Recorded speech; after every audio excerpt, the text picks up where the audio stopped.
It's a great privilege to introduce Darlene Rees, and we appreciate you being here. And I've been to their place, and it's a lively place, like every day, I think. So let's welcome Darlene.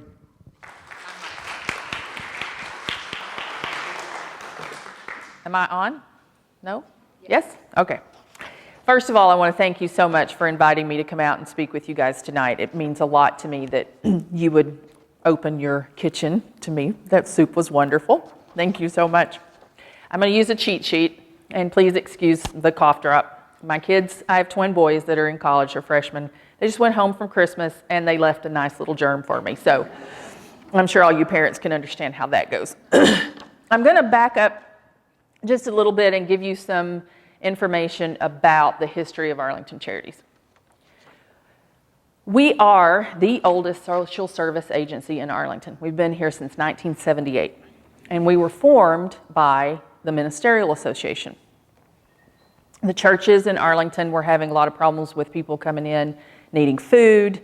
They didn't know, if they'd been to 5 other churches. They were having trouble keeping stuff at their churches. So the ministers decided to get together, and they would form Arlington Charities, make it simple, make it one central location where you gave out food and you didn't have to worry about interviews and all that kind of stuff. It started out with Thelma Swindell. She had food in the trunk of her car. That's how Arlington Charities started. Small, easy, no big deal. And then we ended up in an office over on Main Street.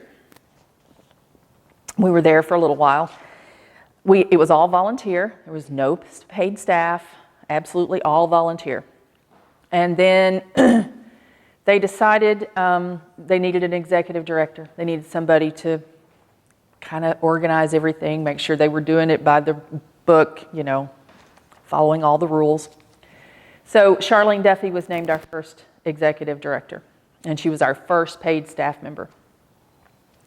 And they eventually moved from that little place over on Main Street, where they bought our building that it's at 811 Secretary Drive, which was People's Gun Shop here in Arlington, for you people who have been here a long time.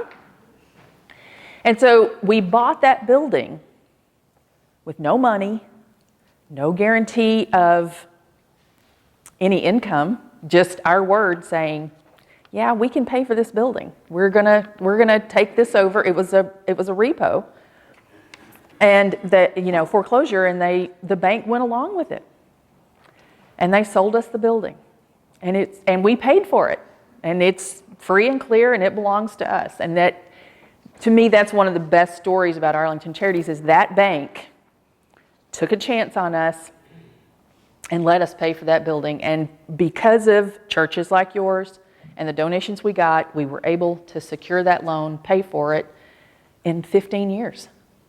It's amazing to me that, but it's the power of how God works.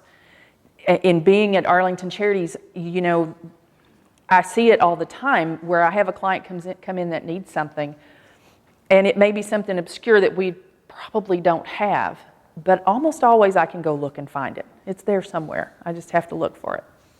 And that happens to us time and time again there.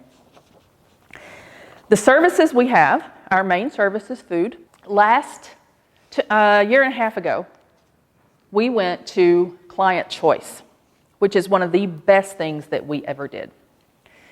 Before, we packed bags for the clients, and we set their menu.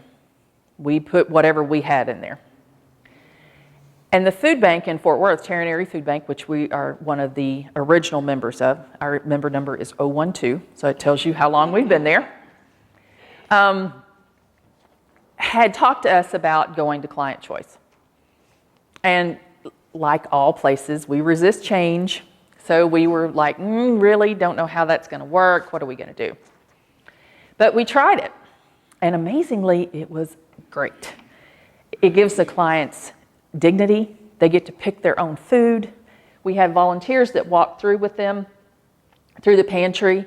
There are limits, of course, based on family size. They can choose, a family of 6 can have 6 cans of vegetables, but they can have any 6 they want. If they want all corn, by all means take all corn, because that means I just buy more corn later. It's worked out really, really well. The other thing that we did was we changed to appointments, which meant we had to bring staff in half an hour early to answer the phones. But we also stopped people from standing in line in the heat of the summer to maybe not get food, to stand out there for all that time and then maybe not get seen, because we are only open 4.5 hours a day, and only 3 hours of that is for client services. So there are only so many that we can do. We went to appointments, and that has worked out amazing. They call between 8 and 9, they make an appointment. We have, every 15 minutes, we do between 4 and 5 families. So that means we're doing somewhere between 50 and 60 families a day in a 3-hour period, which means we are working our little volunteers to death. But they are amazing, and they do a great job helping those clients. And then clients get their food in the back, and they come up front, which is the picture you're seeing there, of all this fresh produce and bread and sweets. Not so much bread and sweets anymore. But we pick up 5 days a week at Walmart's here in town. 5 days a week at the Super Walmart, and 3 days a week at the one on the neighborhood market on Pioneer. So we get tons of fresh produce. We get tons of fresh produce from the food bank in Fort Worth. We go there on Thursdays. So the clients are getting a wide variety of choices, and the fruits and vegetables are one of the best things that we do now. And we have lots of room to store it. We have 2 walk-in freezers and a walk-in cooler. We also do clothing. You can't see it. I don't think there's another slide for that, but you can't see it very well in here. But we do have a clothing area back there where clients can come in and get clothing once every 4 months, I believe. And there's no appointment required for that. We also do hygiene items. And now, I do not purchase any of those items. All of those come from donations from individuals, churches, whatever. I just can't afford to purchase any of that stuff. So your church, along with a few others, are very gracious to us in that respect. And it's nice for the clients to be able to have some of that stuff to help them out. We also do, and I'm just trying to go through those are the services that we have pretty much. In May, the second Saturday in May of this year, we will be receiving the Postal Workers Food Drive food. That's the little card you get in the mail where the postman says, set your food out by your mailbox and I'll pick it up for you. And that is a huge undertaking for our agency. All the food is delivered to First Christian Church on to Collins, and then that food has to be sorted and ferried back to the office. So there are always lots of room for volunteers during that time. Let me catch my slide up here. I'm going to flip that through. Postal workers. Then we also do special programs. Special programs include Thanksgiving, and you guys do, I believe, do Thanksgiving baskets for us. This year we served over 700 families for Thanksgiving. They're all given turkeys. They're given all the makings for a Thanksgiving meal. We have lots of volunteers. Thanksgiving is a fun time to be at our office because it's just fun to see the clients come in and get their stuff and know that they're going to be able to have a traditional Thanksgiving meal. It means the world to them. Let's go. School supplies. I know that you guys participated in the back to school fair at Jerry World. We have always given out school supplies. We did not do it this year because of that. But we did have the food bank trailer out to give food for the clients to have stuff for lunches for their kids for the first couple of weeks until they get in the applications for free lunches. I'm not sure what we're going to do this year. The agency's going through some changes, hiring new director. So I'm not sure what we'll do about school supplies. But in talking to one of my staff members they brought up a good point, and that is that the only kids that could be helped over there are kids that are in the Arlington School District. But we have people who live in Arlington whose kids go to Mansfield. And so we may very well decide to do school supplies, if for no other reason, for that population, because I think they need to be serviced too. And I understand that a lot of our clients had a hard time getting in and getting registered. It was already full by the time they got to that. So if nothing else, we may do it for that reason, but regardless, we'll probably have the food bank trailer out for that. This is Thanksgiving. I got ahead of myself. I'm sorry. Like I said, Thanksgiving's fun. We do a lot of packing, a lot of sorting. The groups like to come in and, they have a really good time. And like I said, Thanksgiving is just fun at the office. It's worth your while. If you haven't been there, you should come by and take a look around. It's a lot of fun. And then we do Christmas. This year we did Christmas food for 120 families maybe. Food is it's just not that big a deal to them for Christmas. They're more interested in toys. And we did have a small toy store. We do every year for our clients and people who didn't get into the other programs.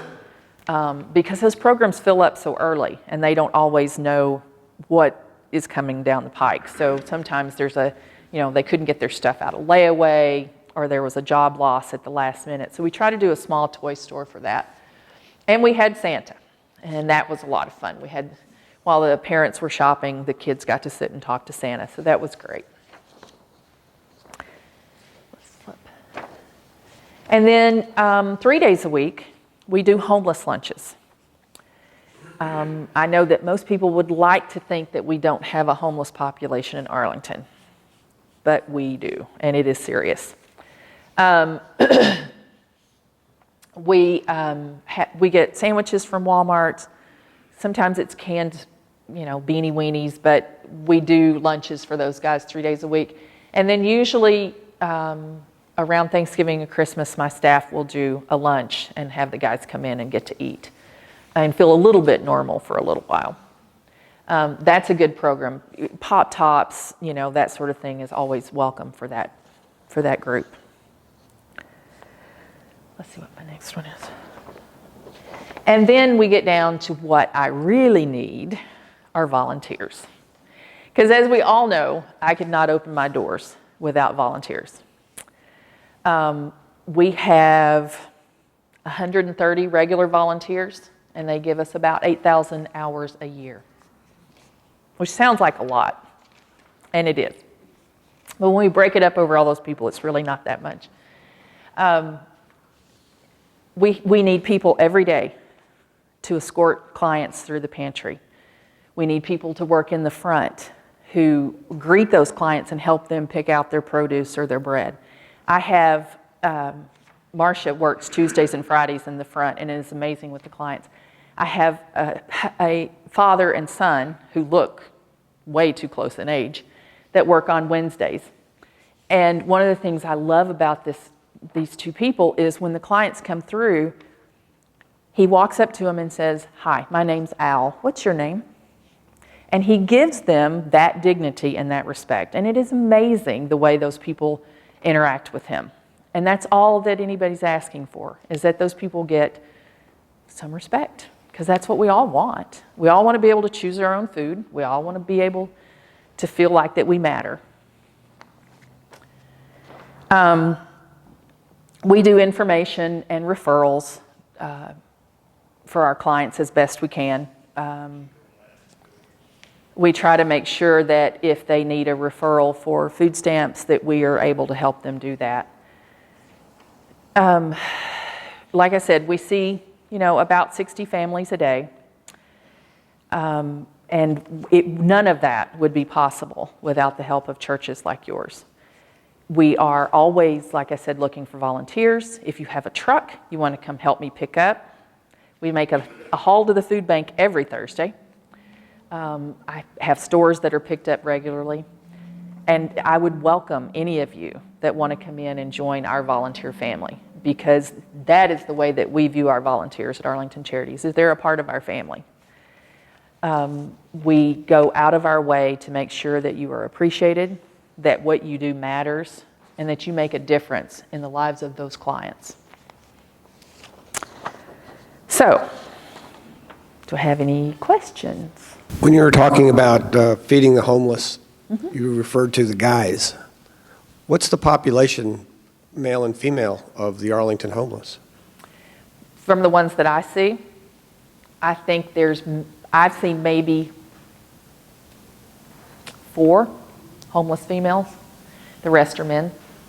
And we're talking 20, 25 people. When you feed the homeless, that how many times a week? Three days a week, Monday, Wednesday, and Friday. We Okay, provide a is sack it lunch. normally then about those 25 or? Most of the time. Okay. It varies. If they're able to get work, you know, you see them down on Cooper waiting for people to pick them up to work. If they're able to get work, then they don't come in and get anything to eat. Do you have guidelines of some kind on what you serve that day? Or I'm saying, does it all have to be something that's in a can? Do you have sandwiches, or what do you do? We have groups that come in and make lunches for the homeless, come in and feed them. You know, a couple of times a year we have churches that will come in and do that. No, we're very open to churches getting involved and helping us with that. Dorena is our contact there at the office. You can call her anytime. She'd set up a date for you. You mentioned the school supplies at the beginning of the school year. I'm an ex-teacher, and I have 2 children who teach in the district. Have you ever considered doing a secondary one, like maybe midway through the year? Because those beginning school supplies run out. Yeah. So it's great to get them in August, but what happens when your kid needs them in November or If they March? come in and we have stuff left over, and most of the time we do, they'll tell whoever's interviewing them what they need, and they'll go upstairs and get it for them. Darlene, when do you serve lunch for the homeless? Monday, Wednesday, and Friday at 12 o'clock. 12 at y'all's place? Uh-huh. Okay, thanks. What would you say is your most consistent need outside of groceries, like the Kleenex or something that you run out of very fast? Other than food. Yes. Toilet paper. We run out of that real fast. Yeah. Toothpaste, toothbrushes, shampoo, soap. Those are big needs that we just don't get a lot of. I mean, I think you don't think of that when you're making a contribution so much. right, they don't. Yeah. But, you know, everybody needs those things. Very true. Yeah. Thank you. I know more than one time Susan has requested not food, but those kinds of paper goods, to bring those because you really needed them. It makes a big difference for those families. If I were to volunteer, it would be on-the-job training. Yes, ma'am. Do you have to be committed to a certain day every No. week? No, ma'am, you do not. I will take you any day I can get you. Okay. Including weekends? No, we are closed on Saturday and Sunday. Sorry. Now, we do have special programs, like in November when we do packing for Thanksgiving. We do that on Saturday. Postal Workers Food Drive is a Saturday. And you look like you're strong. You could help lift those things out of there. So I'd be happy to have you come see me on Postal Workers. Darlene, do you have your salvage certificate? I know St. Maria's has one where if they get bulk, that they can divide it up like shampoo, beans, sugar. We do not have a salvage license. In order to have a salvage license, you have to have the triple sink and all that sort of thing. Now, we can split beans and rice. We can legally do that because they have to be cooked. So those can be split. We try not to. We try really hard not to do that. We're able to purchase enough stuff from the food bank, beans and rice and that sort of thing, to not have to do that too much. But we do get big packages from Walmart, so we do split those up. Yeah. How about like the shampoos or stuff like that? Do y'all split that up if somebody brings in the big, huge containers? No, I don't split it up. I figure that family just made out for that day, you know. Mainly because it's dangerous. There have been a number of poisonings of children because things are put in different bottles, and it looks fun and nice to drink, and kids get poisoned with it, and I just don't want to be responsible for that. So we don't split anything like that. Hi, Darlene. I came with our youth last summer. We came and volunteered, and I thought this was really cool, and I didn't know if you wanted to talk about some of your volunteers are there not voluntarily, shall we say, or That is completing true. community service requirements, and I just thought that was really a really cool way to do that and to interact. And the one we talked with, you could tell she loved doing it. So I don't know if you want to speak about that aspect of volunteers, because I think it's cool. I certainly can. As a matter of fact, I am the coordinator for all volunteer services and community service. We get a lot of community service from Tarrant County adults that are on probation. We have a juvenile probation officer, Mike Warren, who's there on Saturdays with his kids. And in the summertime, there are a lot of those kids around. We get Dalworthington Gardens Court. You'd be surprised how many tickets come out of Dalworthington Gardens. And then from the Arlington Court, we get the same thing. When I first came to work there, I've been there almost 16 years. And when I first came to work there, there was sort of the attitude that community service was to be treated differently. They were to wear different name tags. And when I took that over, I put a stop to that. And community service is treated exactly like every other volunteer. Nobody needs to know that they're community service, that they're working off a ticket, or that they got in trouble. They're there doing their hours. And if they're not doing what they're supposed to, I can certainly take care of it. But they are a valuable asset to us. There's, those food bank trailers don't unload themselves. There is a lot of food. You're talking about 4,000 pounds of food coming off that trailer.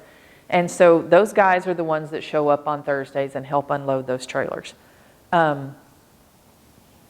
It's a benefit to the community, it's a benefit to the court system, and it's a great benefit to us. And so I am very pleased that we are able to offer that there.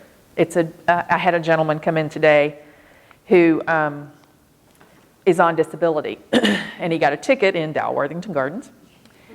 And he said, I'm not, I can do almost anything, I'm just poor. I said, well, then we can put you to work. But he's had amputations on both feet. He'd had a stroke a couple of years ago. But we found something that he could do and make his time worthwhile there. And that is one of the things that I think is one of our biggest services to this community, is to be able to provide a place for those people to come where they feel like they're not being treated differently. They don't deserve to be treated differently. Everybody makes mistakes. They need to learn from those. So. Okay, Darlene, what's the frequency of your clients visiting in their appointments? Is it once a week, twice a week, 3 times a week? We are an emergency food pantry. Now, having said that, I would like to say that we don't have repeat clients all the time, but that's just not the way it is. So what we do ask is that they give us at least 30 days between visits. They qualify either by income, and we follow the federal poverty guidelines, or they can qualify by a crisis in their home. If they had to have a car repair or there was a medical bill, something that would take away from their food budget. We are, like I said, are members of the food bank, so there's a new form that we have to fill out to get USDA products. And so they're qualified, in that respect too. I have to tell you that most of the clients that we see are really the working poor.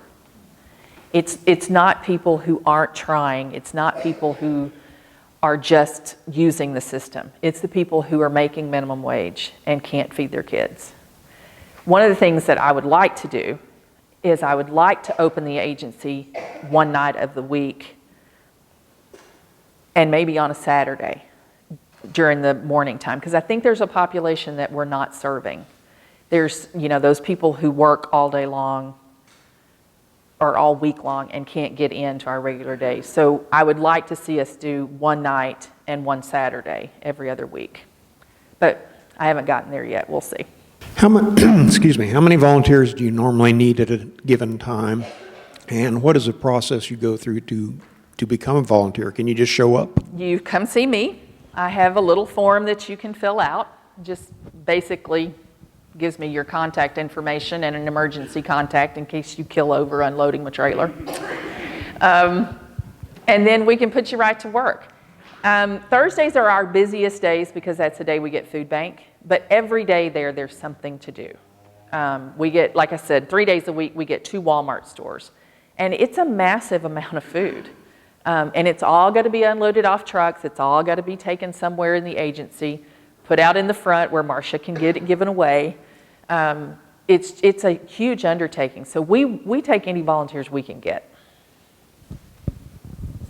What time of the day do you need them throughout the day, or is it just mornings? The staff gets there at 8:30, and that's when we get ready for the day, starting to put out produce, filling the freezers. Because like I said, we went to client choice, so we bought a 3-door freezer that we put in our pantry so that when the clients go through, they get to see that. But that meat just doesn't magically appear. Somebody has to take it out of the big freezer and put it in the little freezer. And it has to be done several times a day. So we start about 8:30. We open our doors at 9 o'clock. We see our last client before 12. Our last appointment is at 11:45. So somewhere between 12 and 12:10, most clients are out of there. So, from 12 to 1, we're doing cleanup, we're doing whatever. So if you wanted to be there from 8:30 to 12, I could find plenty for you to do.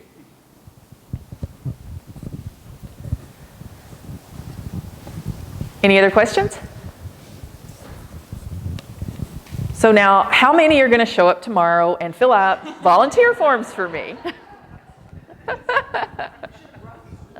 Yes, I should have brought some, but I didn't. What I did bring are information sheets. And basically, they will tell you pretty much everything that we do. It will give you my contact information. We do have a website, arlingtoncharities.org. You can make PayPal donations on our website, which I'm supposed to be pushing. And like I said, I've been there almost 16 years. When I went to work there, my kids were 3 years old. And I took that job because it was flexible, because my husband was sick. He died when my kids were 7. And so I was a single mom, and I could go to my kids' performances and nobody cared. I could bring my sick child into work and put him in an office and let him stay there. But somewhere along the way, Arlington Charities became much more than just a flexible job to me. It is my heart. It is my calling. It is something that I look forward to getting up and going to work in the mornings. We have an amazing staff. We have an amazing group of volunteers. And they are my family. They have seen me through some dark days. My kids are now freshmen in college, as I said. And they are great kids because they were raised there, because they were at every food drive. They were at every fundraiser. I drug them to everything.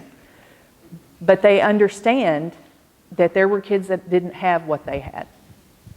And so I am very proud of the young men I have raised, and I am very proud of the agency that I am a part of.